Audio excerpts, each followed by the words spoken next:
Jangan lupa subscribe YouTube channel Metro TV News dan pastikan untuk menyalakan lonceng notifikasinya. Pemirsa, Presiden Joko Widodo khawatir akan terjadi kemacetan total di jalur-jalur mudik jika tidak diantisipasi sejak dini. Saat ini sudah mulai nampak arus pemudik di beberapa wilayah yang melalui jalur darat, baik dengan kendaraan pribadi maupun transportasi umum.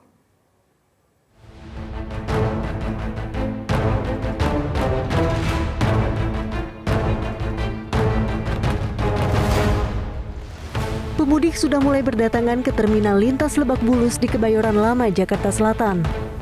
Para pemudik ini memilih untuk lebih awal pulang ke kampung halamannya untuk menghindari peningkatan volume arus lalu lintas hingga naiknya harga tiket bus. Untuk mengantisipasi lonjakan pemudik, pemerintah sudah mengeluarkan sejumlah kebijakan seperti one way, kontraflow, ganjil genap plat kendaraan, hingga pelarangan beroperasinya kendaraan sumbu roda 3 di jalan tol yang akan berlaku di masa mudik mendatang. Kebijakan itu diharapkan bisa mengurangi volume arus lalu lintas hingga 50%. Namun Presiden Joko Widodo dalam kunjungannya ke Sumeneb, Jawa Timur Rabu 20 April kemarin menyampaikan kekhawatirannya tentang kemacetan total di musim mudik. Pasalnya Jokowi menyebut akan ada 23 juta mobil dan 17 juta sepeda motor yang akan membanjiri jalur mudik tahun ini. Yang berat memang adalah yang mudik yang lewat darat. Ada 23 juta mobil yang akan mudik.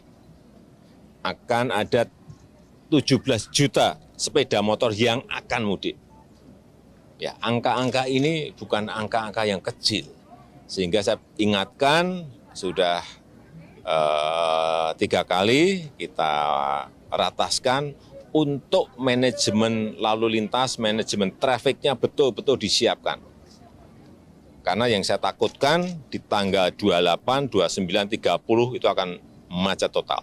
Kalau tidak ada rekayasa lalu lintas. Presiden pun meminta masyarakat untuk mudik lebih awal sebelum puncak arus mudik. Puncak arus mudik diprediksi berlangsung pada tanggal 29 hingga 30 April, sedangkan puncak arus balik diprediksi berlangsung pada 8 Mei mendatang. Selain volume kendaraan, pemerintah juga dinilai harus tetap memperhatikan kondisi jalan. Beberapa jalur mudik diketahui mengalami kerusakan seperti jalur Pantura Juwana Batangan, Pati, Jawa Tengah yang rusak parah sepanjang 6 km. Akibatnya arus kendaraan di jalur mudik padat merayap, bahkan sering dilanda kemacetan panjang. Tim Liputan Metro TV. Lalu seperti apa kesiapan Polri untuk mengantisipasi arus mudik Lebaran dan menjawab kekhawatiran Presiden Joko Widodo soal kemacetan total di jalur mudik? Sudah bergabung bersama kami Kepala Korps Lalu Lintas Polri, Irjen Pol Firman Santiabudi. Selamat malam Pak Firman. Selamat malam Mbak. Ya, lalu apa antisipasi polisi soal kekhawatiran Presiden Joko Widodo bahwa tanggal 28 sampai dengan 30 April ini akan macet total Pak?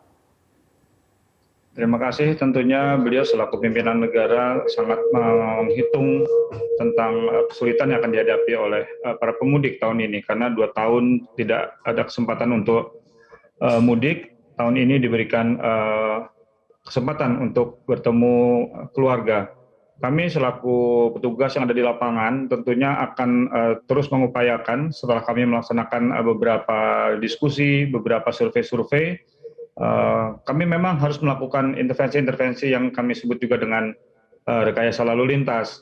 Angka-angka ini harus terus terpelihara. Ada angka rasio yang harus kita hitung, di mana angka itu harus selalu di bawah angka 1. Ini harus menjawab dari angka 1 tadi di atas itu adalah kendaraan tidak bisa bergerak. Nah, sehingga kita perlu upaya-upaya rekayasa yang disampaikan oleh Bapak Presiden dengan menambah kapasitas jalan umpamanya, dengan mengurangi jumlah kendaraan yang ada di jalan pada waktu bersamaan dan lain sebagainya. Tadi salah satu upayanya adalah rekayasa lalu lintas. Jadi apa saja upaya rekayasa lalu lintas yang akan dilakukan dan apakah rekayasa lalu lintas ini bisa menjamin kelancaran arus mudik terutama di puncak mudik nanti? Ya, kalau kita menghitung dari angka yang disampaikan oleh Bapak Presiden tentang 23 juta angka yang ada di jalan nanti, Jasa Marga sudah menghitung dengan rumusan rasio yang saya sampaikan tadi bahwa ada angka 1,9 yang harus kita hadapi. Kita berupaya, yang pertama Polri mengusulkan rekayasa ini melalui penambahan kapasitas jalan. Biasa kita kerjakan dengan adanya satu kontraflow seperti kita laksanakan pada saat weekend atau mungkin pada saat hari-hari kerja, pada saat hari Senin awal yang sering kita lihat di tol selama ini. Namun sekali lagi untuk kontraflow yang kita upayakan, ternyata angka 1,8 ini masih belum signifikan bisa dikatakan sebagai bisa kendaraan itu jalan karena masih ada ketemu angka 1,6. Sehingga treatment kedua kita harus upayakan lagi. Bapak Menteri Perhubungan sudah melaksanakan upaya dengan membatasi sumbu-sumbu 3 yang ada di jalan pada tanggal jam-jam puncak. Nah, tapi ini juga sekali lagi angkanya masih cukup dekat dengan angka 1. Angka 1 itu artinya tidak bergerak, Mbak. Sehingga kita tambahkan lagi dosis tambahan, kalau istilah sekarang mungkin boleh disebut dengan seperti itu, dengan ganjil genap. Nah, upaya-upaya ini sekali lagi kita lakukan untuk ketemu angka rasio tadi sampai dengan 0,4, 0,6. Nah, ini artinya kendaraan bergerak dengan kecepatan yang cukup sehingga masyarakat bisa mudik dengan aman, dengan lancar dan sebagainya. Ya, itu yang kita harapkan semua, ada penambahan kapasitas jalan, kemudian ada upaya kontraflow dan juga ada ganjil genap. Tapi di mana persisnya pengecekan ganjil genap ini akan dilakukan dan apakah ada sanksi bagi pelanggar ganjil genap ini? Ya, yang pertama dalam masalah lalu lintas kita tentunya pendekatannya adalah kesadaran dan kepatuhan serta toleransi yang ada di sana. Kita tidak berharap akan berhadapan antara pengemudi yang akan pulang berbahagia dengan keluarga, sementara kami di jalan harus berhadapan menghalangi, memeriksa, menghentikan, mengalihkan arus. Ini tidak ada dalam skema mudik tahun ini. Sehingga kita harapkan masyarakat membaca dengan baik jadwal yang sudah kita susun dan tinggal disesuaikan. Ikuti saja petunjuk yang sudah kita sampaikan, itu akan membantu kelancaran untuk semuanya. Ya, jadi ganjil genapnya mulai dari tanggal berapa sampai dengan tanggal berapa dan pengecekannya di mana saja, Pak? Ya, jadi sudah saya sampaikan tadi, skema one way dan ganjil genap akan kita laksanakan bersamaan. Pada titik awal kami menyampaikan ini adalah rencana tanggal 28 sore, ganjil genap dan one way. Jadi masyarakat kita harapkan bisa menyesuaikan yang berkendaraan dengan mobil genap, itu tanggal 28 bisa kita pastikan lancar sampai dengan tujuan. Kita akan berlakukan ini sampai jam 12 malam, itu rencananya. Tanggal 29 kita akan mulai dari pagi, artinya juga ganjil yang akan mendapatkan giliran pada tanggal 29, jam 7 pagi sampai jam 24 malam. Tanggal 30 sama, tapi itu genap, dan tanggal 1 itu kita perkirakan masyarakat sudah berkurang dari arah Jakarta menuju timur, sehingga pelaksanaannya kita rencanakan hanya sampai dengan jam 12 siang. Tapi sekali lagi, ini rencana ekstrim sampai jam 24. Namun apabila masyarakat patuh, seluruhnya lancar, tidak ada kendala, kita sangat memungkinkan untuk bisa menormalkan kembali dengan lebih awal. Artinya bisa saja jam 23 atau 22 atau 21. Tapi yang pasti, informasi ini akan kita terus sampaikan kepada masyarakat melalui sosialisasi sehingga mereka bisa mendengarkan saat ini sedang diberlakukan cara bertindak apa, dan masyarakat kita harapkan bisa menyesuaikan. Ya, diharapkan masyarakat bisa mengikuti aturan yang sudah ditetapkan gitu ya.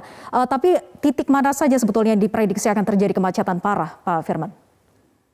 Ya, kalau dari data yang kita terima dan evaluasi tahun-tahun kemarin, itu titik krusial ada ketika masyarakat sudah mulai meninggalkan Jakarta sampai berbatasan Jawa Barat menuju Jawa Tengah. Karena di sana sudah mulai nanti di lewat Jawa Tengah itu beberapa cabang destinasi sudah mulai banyak. Kita akan merencanakan mulai pengalihan menjadi satu arus ada di kilometer 47. Jadi berdekatan dengan jalan turun pada elevated toll yang kita kenal mungkin dengan MBZ sekarang ini. Di sana akan kita mulai untuk membuka lajur ke sebelah kanan. Jadi himbauan kami juga kepada masyarakat yang akan ke Bandung, silakan menggunakan arus sebelah kiri sehingga tidak perlu crossing terjadi. Ke masyarakat yang akan menuju timur bisa memanfaatkan one way ini dengan mengambil sebelah kanan, jadi menggunakan jalur yang biasa kita pakai untuk ke arah Jakarta.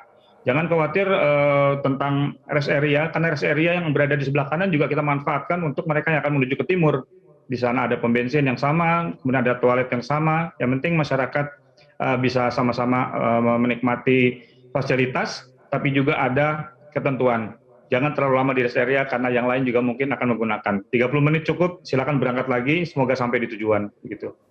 Baik, terima kasih Kak Korlantas Polri sudah bergabung bersama kami di Top News. Selamat malam.